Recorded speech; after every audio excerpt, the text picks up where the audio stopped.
population pyramid. Population pyramid, it is also known as age and sex pyramid. It is basically a graphical representation है age and sex की. एक population में age and sex कैसे distribute कर रहे हैं. It shows a distribution of age across a population divided down to the center between the male and female member of the population. ये graphical representation है जिसमें क्या होता है x axis में तो मेल और फीमेल में हम डिवाइड कर देते हैं सेंटर से, और वाई एक्सिस में एज ग्रुप के हिसाब से हमारा चलता है. ठीक है, तो इसमें हम इस तरह से ग्राफिकल रिप्रेजेंटेशन करते हैं. तो ये बेसिकली डिस्ट्रीब्यूशन करता है as across a population divide down the centre between the male and female member of the population.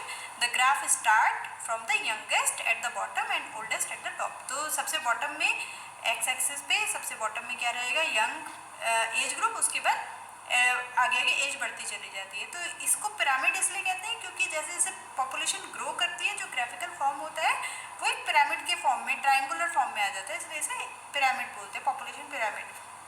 ये बेसिकली इसका यूज़ क्या है, ये कंपेयर करता है मेल एंड फीमेल पॉपुलेशन को एक पर्टिकुलर एरिया में. एज वाइज डिस्ट्रीब्यूशन में भी हम डिस्टिंग्विश कर सकते हैं मेल एंड फीमेल पॉपुलेशन को.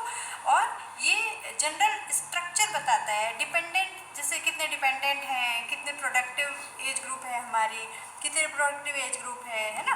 तो ये सारी डिस्ट्रीब्यूशन भी बताता है. ये डेवलपिंग कंट्री में बेसिकली एक टिपिकल होता है. डेवलपिंग कंट्री में क्या होता है कि यंग एज ज़्यादा होती है तो ब्रॉड बेस होता है और टेपरिंग टॉप होता है. ठीक है, और जो डेवलप्ड कंट्री होती है जहाँ डिक्लाइनिंग पॉपुलेशन है, जैसे स्टेज 5 में है, तो वहाँ पे क्या हो जाता है, बेस में भी छोटा होगा, टॉप में भी छोटा होगा और बीच में थोड़ा सा बड़ा होगा, ब्रॉड होगा.